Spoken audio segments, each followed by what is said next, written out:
Welcome back sa aking YouTube channel, Jeremy's TV, Manila. Shout out po sa mga Iskonians na patuloy na sumusuporta sa ating channel.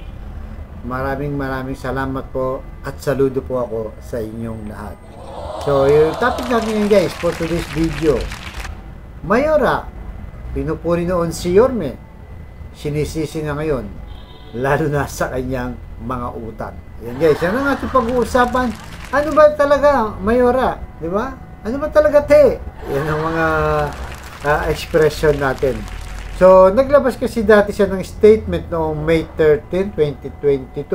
Ito sinabi niya guys. Yan, nandiyan naman sa screen.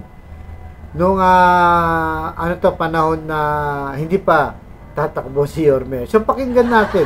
Di ba? Yung kanyang mismong sinasabi. Basahin natin guys. Basahin pala natin, hindi sa video. Basahin natin yung kanyang statement na kung saan na pinagtanggol niya yung inutang para sa mga projects ni Yorme. So narito guys, ang mga utang ng lungsod ng Maynila ay ginagamit natin para sa mga infrastructure programs po natin. Itinayo kagaya ng ating mga pabahay, Condominium 1, Condominium 2, Binondominium. Ang pag-rehabilitate po ng Manila Zoo at ang pagtayo ng bagong ospital ng Maynila. Mayroon po tayong pagkukuha ng budget. Di ba? Pagkukuha na niyang pambayad pala. So, pambayad dyan. Ulitin natin guys. Mayroon po tayong pagkukuhanan yan ng pambayad po dyan. So, malinaw yun guys ha. Kasi kung matatandaan ninyo po, into effect na po yung Mandanas Ruling. Kung saan ay madaragdagan po ang aming pondo lungsod ng Maynila ng roughly around mga 1.2 billion. So yun guys, napakalinaw, di ba? Talagang dinipensahan niya yung utang ni Yorme. At sinasabi pa niyan, kayang bayaran yan. Meron sa Mandanas Ruling di ba?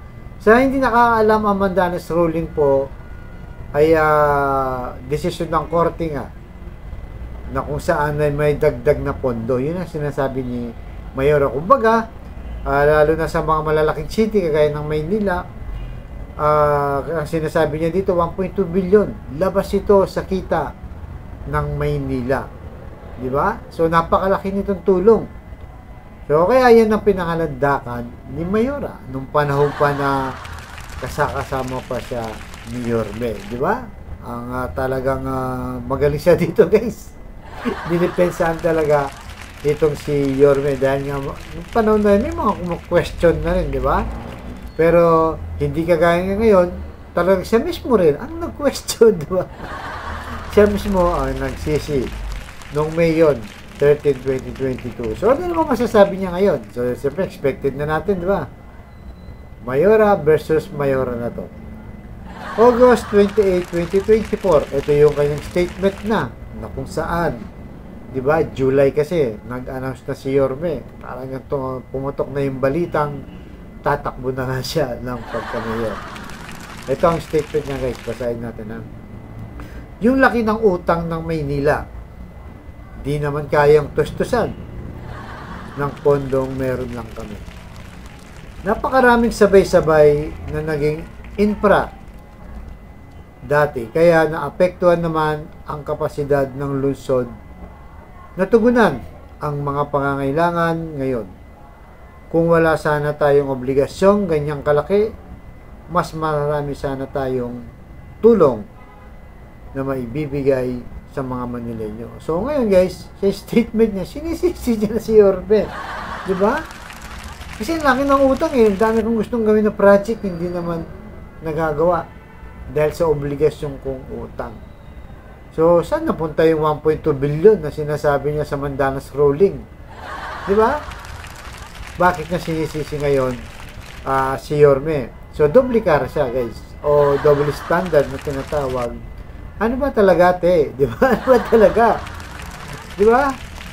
Sinisisi mo noon, pinupuri mo noon, sinisisi una ngayon. Hindi kagaya ni Yorme, guys, di ba? Ang si Yorme, nung pagbaba ni Erap, alam naman natin, di ba?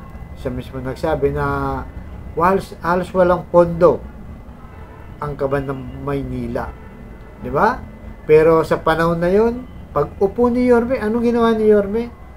Hindi niya na inabol itong si Mayor Erap. Una-una, hindi niya na sinisi. Totoo naman, guys, wala naman tayong nakitang video na sinisi nga itong ni Mayor ni Yorme, itong si Mayor Erap. 'Di ba? Ano ang ginawa niya? Anong malinaw na sinabi ni Yorme? Kung hahabulin ko pa siya, 'di ba? Kung sisisihin ko pa siya, ano ang mangyayari? Masasayang lang ang panahon ko.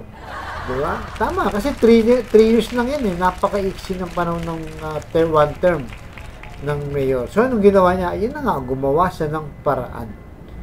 Diba? Nangutang siya sa DBP at saka sa Land Bank para nga yung project niya, yung pinapangarap niya ay magawa niyang lahat. Diba? Pero ang maganda sa kanyang utang, guys, hindi nakakaalam.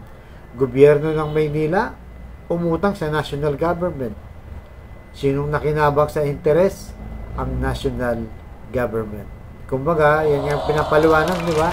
Yung kaliwa sa gobyerno, yung kanan na gobyerno rin, iisa lang ang pakinabang. Hindi siya nang utang sa mga private company, di ba? Hindi siya nang utang sa mga Bombay, baka mamaya araw-araw siya sisingilin, guys, di ba? At hindi siya nang utang sa mga matataas na interes. Sa gobyerno lang, para nga makinabang din ang gobyerno rin, o yung national government natin. So, napakaganda, di ba? Talagang para-paraan lang. Kung talagang gusto, marami ang paraan. Kung ayaw, marami ang dahilan. So, ngayon, guys, talagang pinalalabas yung si Mayora, talagang kasalanan ni Yorme. Di ba? Isa sa laki ng dami ng utang niya. Di ba? O, nung unang statement niya, dinipensa niya yung condominium, binondominium, di ba? Mga pabahay ni Yorme. Pero ngayon, ano sinasabi niya? Ang hirap maningil dyan, di ba? Hirap kami. Nilin lang ang taong bayan. Hindi namang rent to own yan, di ba? Yan ang sinasabi ng mga Team Lacuna.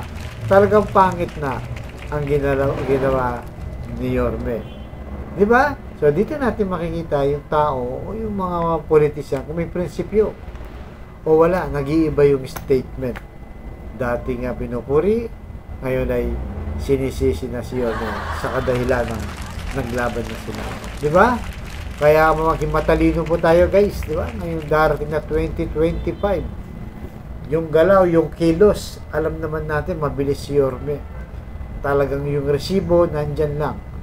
Hindi nawawala. Hindi kagaya ni Mayora, guys. Ngayon lang siya nagsisilabas. Active siya ngayon sa Facebook. Ang dami niyang programang ginagawa, pero it's too late na nga. Dahil nakita na natin yung kanyang kakayahan, hanggang dyan ka na lang. Sobrang layo. Di ba? Sobrang layo niya kay Boss Y sa kanyang trabaho. Kaya tuloy-tuloy lang po tayo, guys. Huwag niyong kalimutan, like, share, and subscribe. Kailangan na po natin ibalik si Yorme. Kahit na ano pang pabango nila ngayon, yung Senso Manilio, kahit ano pang pinapakita, Yorme's choice pa rin tayo. Dahil yan talaga ang kikilos para sa ating bayang Maynila. Di ba? Siya talaga yung magbabalik ng ningning.